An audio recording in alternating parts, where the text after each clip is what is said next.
All right, how's everyone doing? I am Rich CELENZA. Thanks for checking out the Rich CELENZA show. So, what I want this podcast to be about is basically saying, you know, I don't plan on living forever, but while I am alive, I want to feel good. I think for years, especially when I was younger, I kind of dismissed my feelings and how I felt physically, emotionally, everything. I think a lot of men, I should say, kind of just almost blow off, how they feel or addressing how they feel regarding certain things. Feeling good, feeling bad, feeling sad, feeling, extremely angry, feeling depressed. I think a lot of them, and I'm sure women as well. I'm not a woman, but there's all these ups and downs throughout their life, and a lot of times we just dismiss them or we just ignore them. I get it. I do it myself. But the one thing I really realized when I was younger is because I had a bunch of times when I was just sick, having hernia operations, my tonsils removed, just not feeling good. Don't know why. I don't know if it was because I was in Chicago and I was maybe a young person that was depressed and aggravated a lot because I felt always cold. And then I would get literally to other places like Florida and California, and I felt like a different human being. I'm not just saying that to say that. I used to goof around and say it was like thawing me out. Like in Chicago, I felt like I was a frozen popsicle. And then all of a sudden I'd get to a warm climate and be like, oh. And when we'd have to go back to Chicago, I'd cry like a little baby. And that's no one's fault. That was just the environment I was born into. Now, the reason I bring that up is because, as I got older, I remember I was even in the gym a lot of time. I was once in a gym a long time ago, a world gym. And there was a trainer there, and I was young, and he was a beast. This guy was pretty damn big, and he did these workouts, these leg workouts, and I loved them, and he would try to make people throw up, and I've done his leg workouts, and I couldn't even drive home sometimes. I'd have to wait a few hours, which I loved. I was like a maniac with that.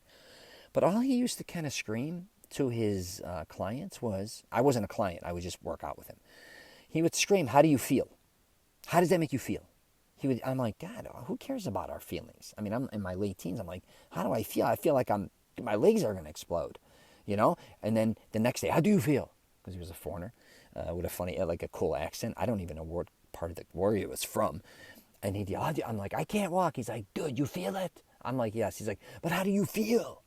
I'm like, my legs hurt. He's like, yeah, but what else? How do you feel? I'm like, oh, I'm starting to see what he means. Right? There's more than just saying, oh, my legs hurt. How do I feel? Do I feel like I conquered something? Do I feel like I'm getting stronger? Am I proud of myself that I did that type of leg workout? Am I mad at myself? But he would scream this all the time. And I used to have conversations where I would kind of bullshit and say, yeah, nothing really affects me.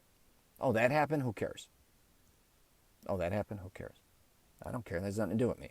But in reality, I was either happy or sad or aggravated or miserable or wanted to retaliate. But I'm trying to pretend that things didn't faze me when I knew they did, good and bad, right?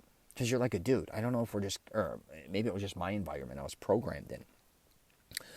But as time went on, I'm like, what is wrong with me just trying to feel good throughout my life while I'm here? Like, why do I even, my first movie was kind of about, the underground world of gambling in Chicago. And it was about a crazy lifestyle that led to a lot of misery. And I was thinking, even though that's make-believe, a lot of it was based on real life. And I'm like, why would I keep doing things that are making me miserable or make me feel miserable? Now, I know I can't control outside what's going to affect me.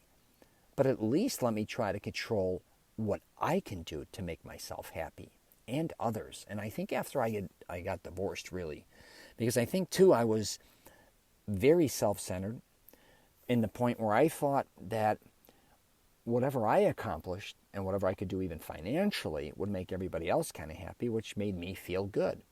But then if I didn't accomplish what I want to accomplish, it made me miserable, which in turn I made everybody else miserable. And I think a lot of people can relate to that. They just don't want to expose that about themselves.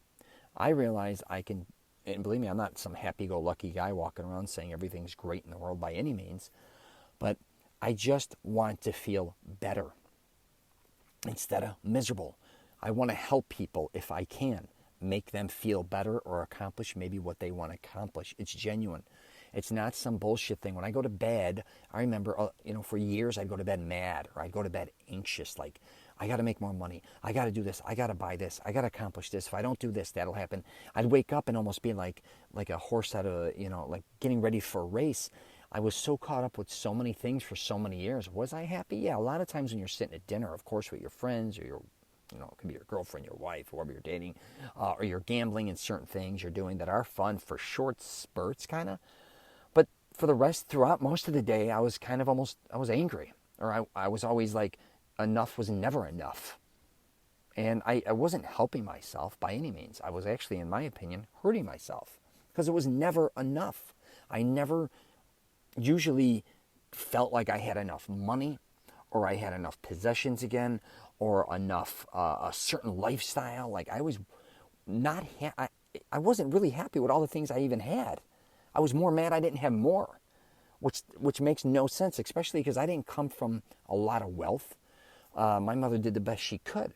You would think somebody having all these possessions, especially in my mid-20s, when I started to accumulate a lot more than most had, being able to buy a lot of things, being able to travel and have a lot of things. I mean, if you looked at it from the outside in, I really did have an incredible life. I once took real estate. I mentioned this once before on a podcast to go with my ex-wife. We went to go take real estate. She already had her license, then I got my license. Then we went to post-licensing, and they had a picture on the wall. I'll never forget it. Like, you want the big house? And it looked very similar to my house. And I said, oh, yeah. Do you want I literally had a picture of a Rolex. You want the Rolex? Yeah. You want it had a Cadillac and like a Lincoln Town Car. You want the cars? Believe it or not, I had both of those cars. You want to travel? I could travel wherever I want. I'm like, I have this, and I'm still not like, I need way more. I'm like, why don't I have a place like my family members in South Beach? Why don't I have a place in Vegas? Why am I not flying to Europe? Why am I not, all these things? I don't care, all these things. It's just daunting. So I just thought I would do really a podcast on this because, and I'm going to wrap it up with this about feeling good. Take a look at your life, how you're feeling now, even physically. How do you truly feel? If you're having any problems, address them, okay? I'm just telling you. And especially if you're younger, if you're in your 20s or 30s, if you're having a knee issue, I don't care if it's an ankle, I don't care if it's your shoulder, your neck, right? And it keeps hurting. Don't live in pain. Try to figure these things out. I think a lot of men, I should say, I can't say women as much. I think women truly go to the hospital more than men. Even statistically, I think that's correct. Because I've read these studies where even a lot of men after 35, 40 years old don't go to a hospital for, say, 20 years, where a lot of women, because of, I just think what they go through throughout their lives with their body is much different, where men can kind of blow it off. But back to feeling good. Not only, I should say, feeling good mentally, right? Like addressing how you feel, reacting when something happens, but also just taking care of your health a little, maybe better than you have in the past if you're not. That doesn't mean you have to be a health nut, but pay attention to how you feel. If you're getting out of bed, for instance, if you're starting to have lower back problems, or you're starting, like I said earlier, things physically, you want to definitely make sure throughout your life, you want to try your best to be kind of pain-free. Now, that's not always going to happen.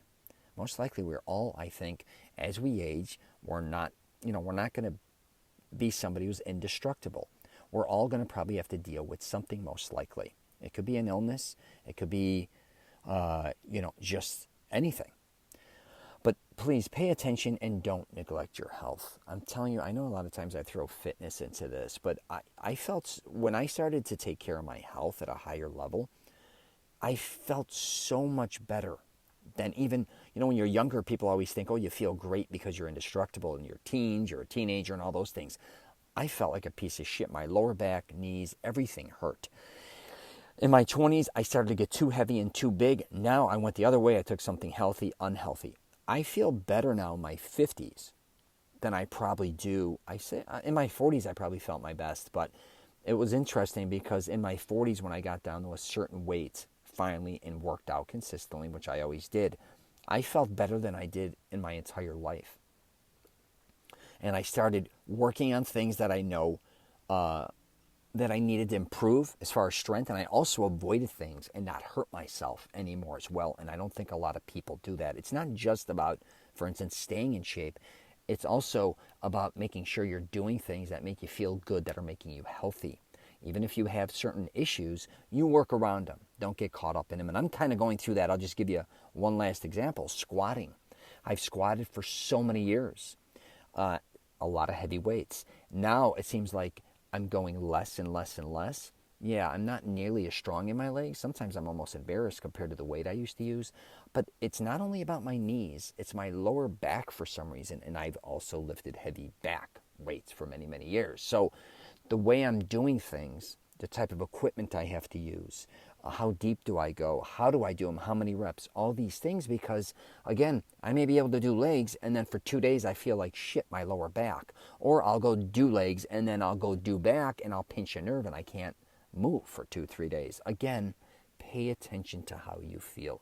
Everything you're doing, if you're doing physical labor, God bless you, you're a hard worker, whatever, just make sure, what you're doing in the long term, you're also going to feel good, is what I should say. In the future, taking care of yourself, because I have a lot of family members that did physical labor, and I've described this before, where, for the first 20, 30 years of their career, they're okay.